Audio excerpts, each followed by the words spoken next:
بسم اللہ الرحمن الرحیم۔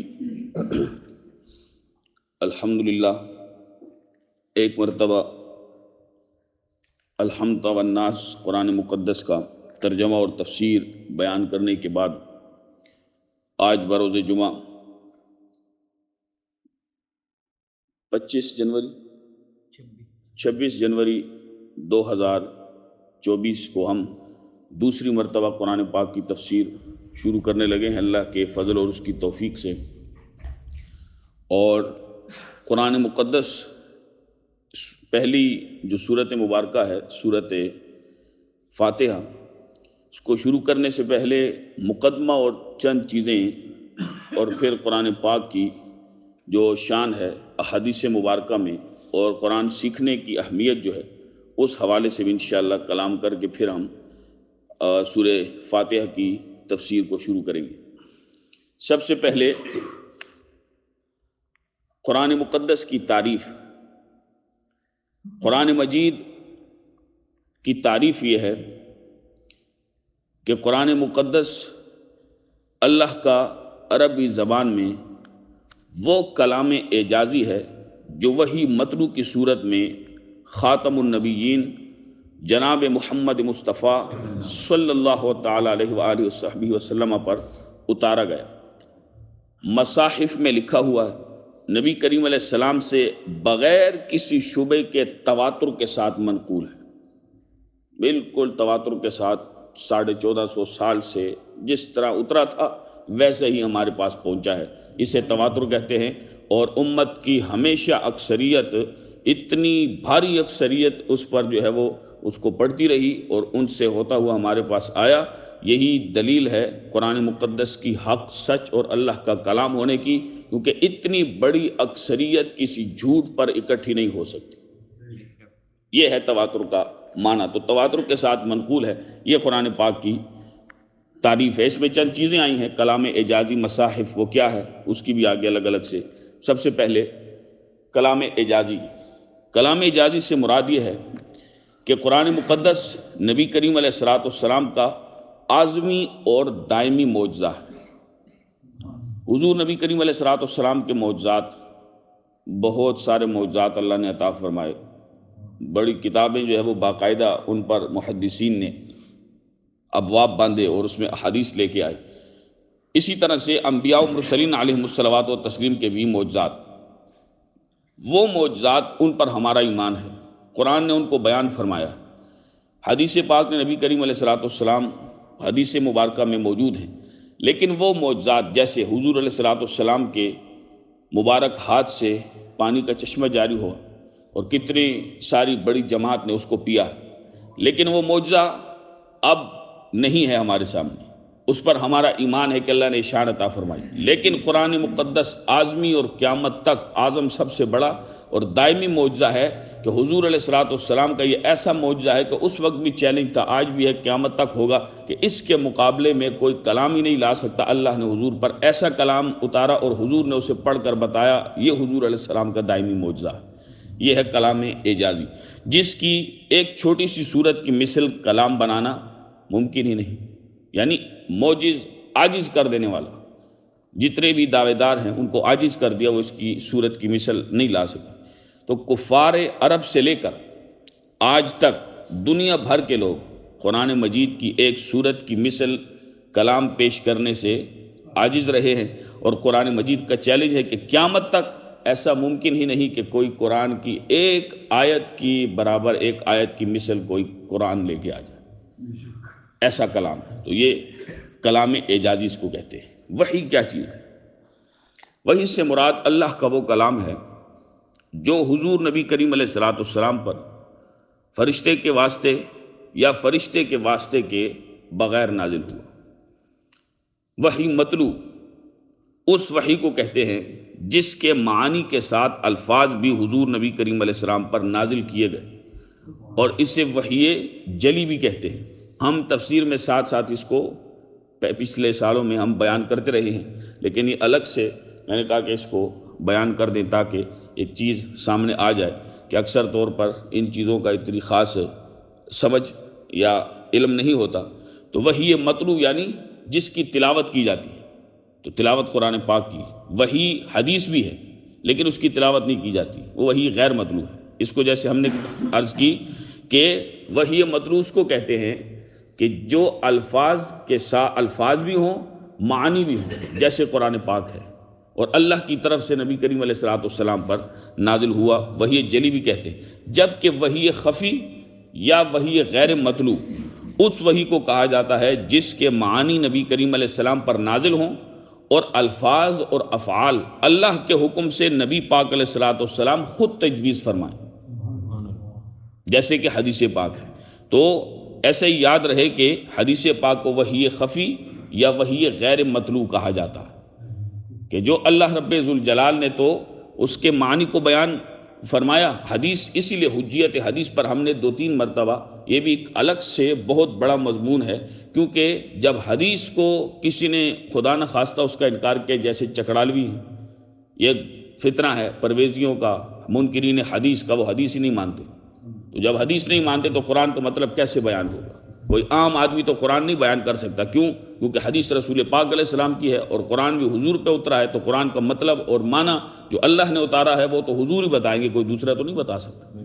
اسی لیے حدیث کا جب انکار ہوگا خدا نہ خواستہ تو پھر سب کچھ پردے ہی پردے آ جائیں گے، قرآن کو کوئی سمجھ نہیں سکتا۔ پھر ہر بندہ اپنی طرف سے قرآن کا، نہیں میں یہ سمجھتا ہوں کہ اس کا یہ مطلب ہے، اس آیت کا یہ مطلب ہے، اس لفظ کا یہ مطلب، ہر کوئی اپنا مطلب، اپنا نہیں، جو حضور نبی پاک علیہ السلام نے بیان فرمایا۔ کیوں؟ کیونکہ جو اللہ نے بیان فرمایا اور اتارا ہے کہ اس کا معنی کیا ہے، وہ حدیث سے ہمیں معلوم ہوتا ہے۔ تو حجیت حدیث اور ضرورت حدیث یہ ایک بڑا طویل اور زبردست موضوع ہے، اس پر ہم ساتھ ہم نے کلام کیا ہے، آپ کو یاد ہے۔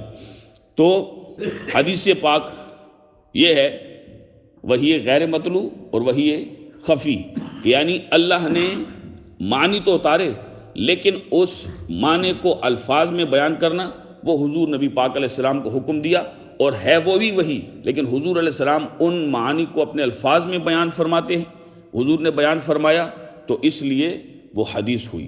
تو ایک وحی مطلوع اور دوسری وحی غیر مطلوع۔ مصاحف وہ ہیں جن میں قرآن مقدس اول تا آخر لکھا ہوا ہے۔ تواتر سے مراد یہ ہے کہ روایت کے راوی ہر طبقے میں اتنے زیادہ ہوں کہ وہ جھوٹ پر عادتاً جمع نہ ہو سکے۔ اتنی بڑی جماعت جھوٹ پر جمع نہ ہو سکے، اور ایسا نہیں ہو سکتا، یہ بڑی اعلیٰ چیز ہے۔ تواتر اتنی مضبوط اور زبردست دلیل اور زبردست چیز ہے کہ یعنی اس پر اتنی جماعت بڑی اکٹھی ہو سکتی ہے اس انداز سے کہ اس میں کوئی جھوٹ بول ہی نہیں سکتا۔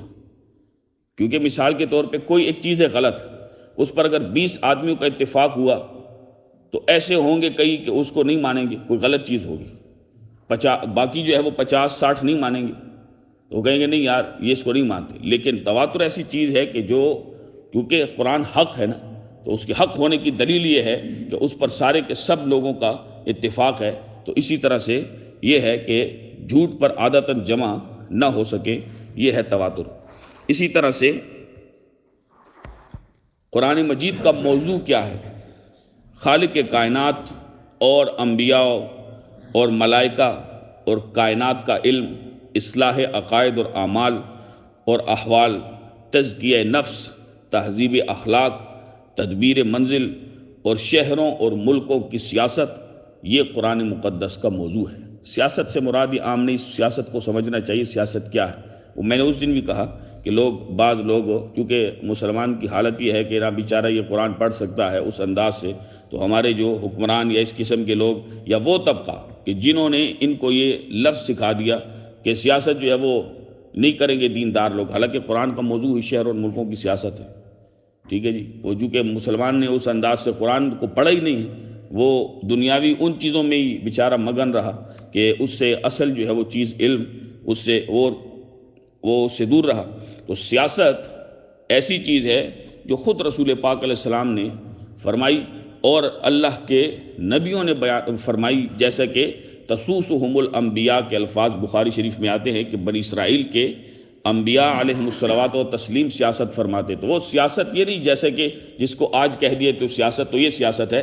اس سیاست کو مفسرین نے، مفتی حضرت شیخ الحدیث مفتی قاسم قادری صاحب نے بھی تفسیر صراط الجنان میں اس جو سیاست ہے، اس سیاست کو، یہ طریقہ تھا ان کا جو بگڑے ہوئے تھے، اس کو فرعونی سیاست کہتے ہیں، کہ جس کا ظاہر اور باطن اور لوٹ کسوٹ، ظلم، جبر اور اس قسم کے تمام جو ہے وہ غلط کام ہوں۔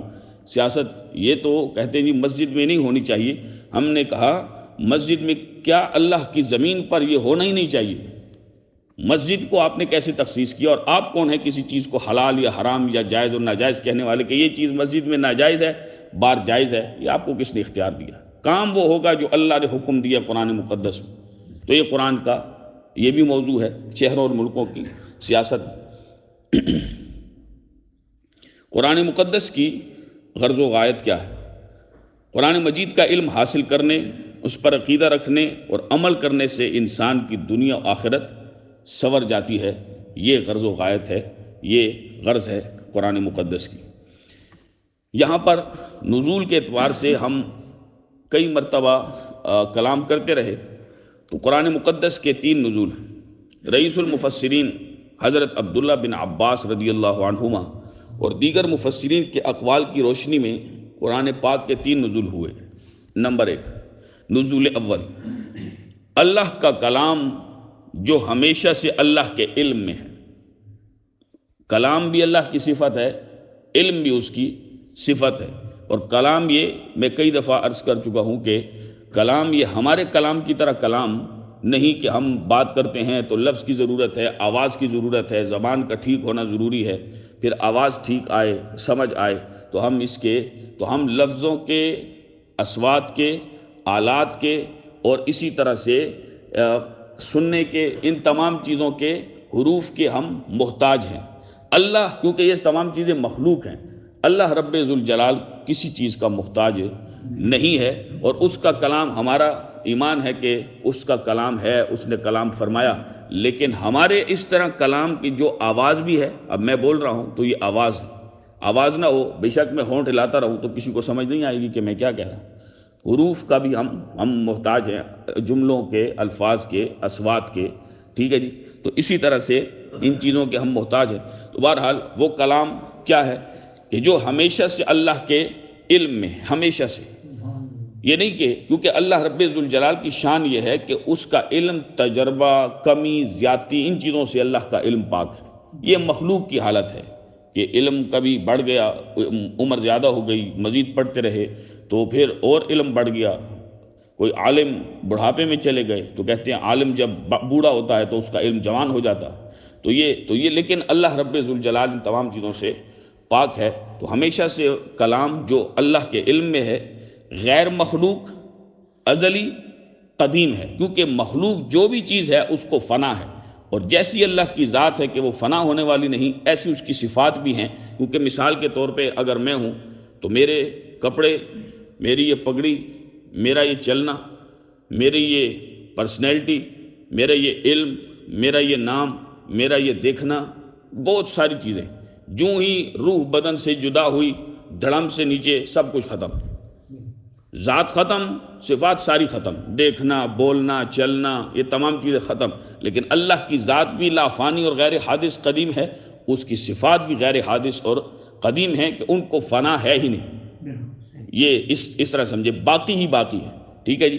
تو اس کا کلام جو اس کے علم میں ہے، کلام اللہ کا، وہ کلام بھی مخلوق نہیں ہے، ہمیشہ سے تھا، ہمیشہ سے ہے، قدیم ہے۔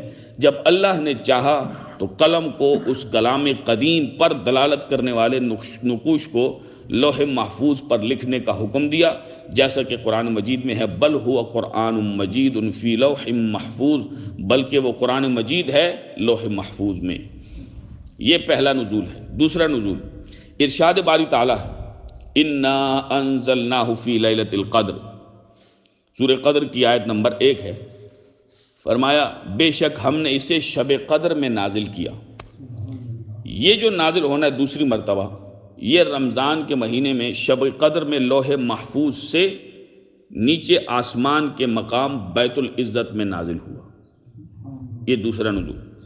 تیسرا، نبی کریم علیہ السلام کی عمر مبارک جب 40 سال مکمل ہوئے تو 40 سال مکمل ہونے پر قرآن مجید کا نزول غار حرا میں سورہ علق کے نزول سے شروع ہوا، اور تقریباً 23 سال میں مکمل ہوا۔ یہ تیسرا نزول تھا جو نبی پاک علیہ الصلوۃ والسلام پر اللہ رب ذوالجلال نے نازل فرمایا۔ کب سے؟ جب حضور علیہ السلام کی عمر مبارک 40 برس ہوئی۔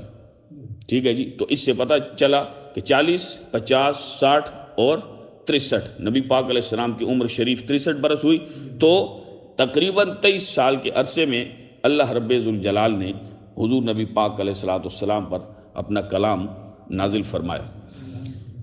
اب ترتیب ہے، جیسے کہ میں اکثر کہتا ہوں جو بھی کوئی صورت بیان کرنے سے پہلے، کہ ترتیب نزولی یہ ہے، اور خاص پر کہ ترتیب مصحف کے اعتبار سے قرآن مقدس کی یہ صورت کا یہ نمبر ہے، یہ کیا ہے؟ ترتیب نزولی ہے ایک، اور ایک ترتیب رسولی ہے۔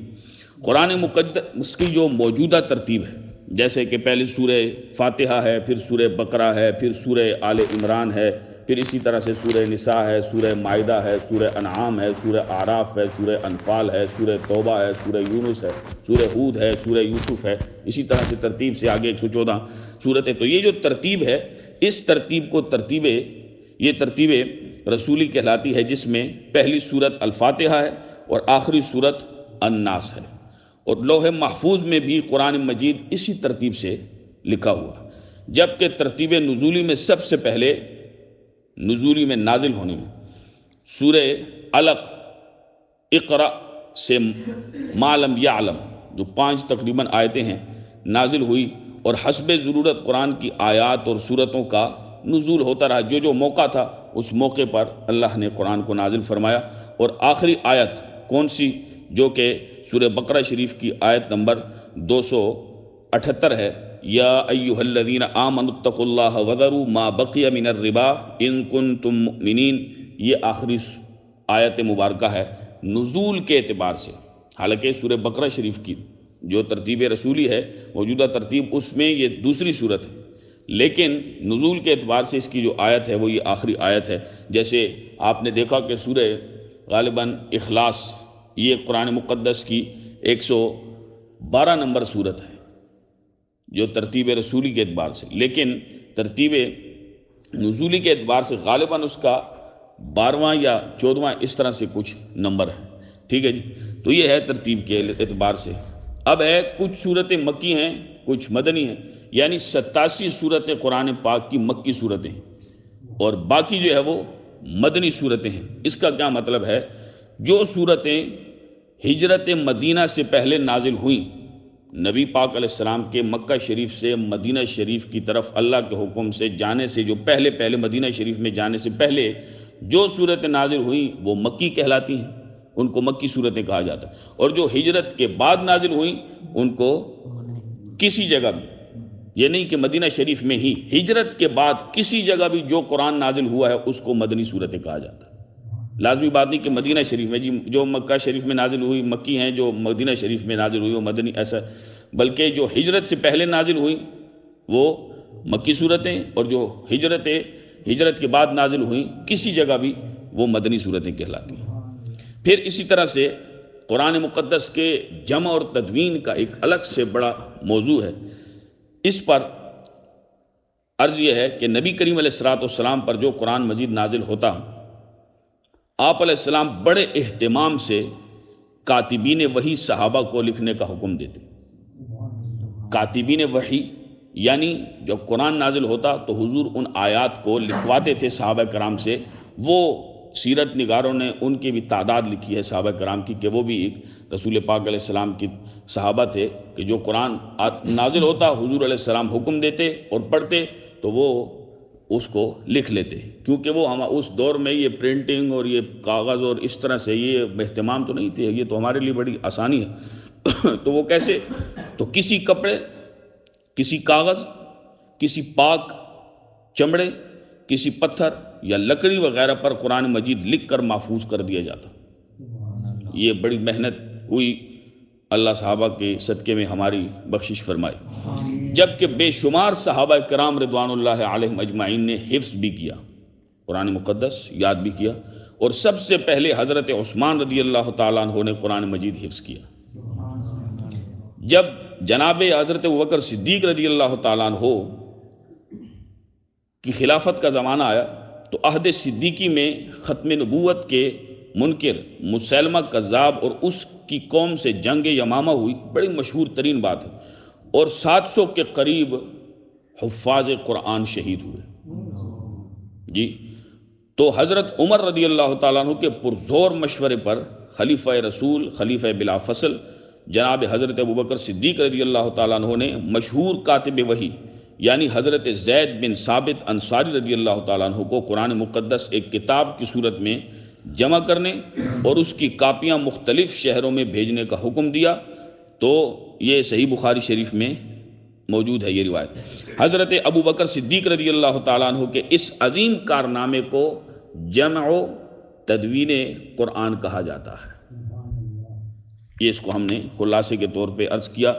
اب اور بھی مختلف آگے مزید چیزیں ہیں کہ آیت کا کیا مطلب ہے، سورت کسے کہتے ہیں، رکوع کیا مطلب ہے، کیا ہوتا ہے رکوع، انشاءاللہ ان چیزوں کو بھی مختصر ہم بیان کر کے اور پھر اس کے بعد جو ہے وہ سورہ فاتح شریف کی تفسیر کو بیان کریں گے۔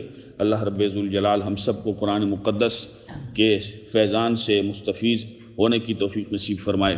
وما علی الا البلاغ۔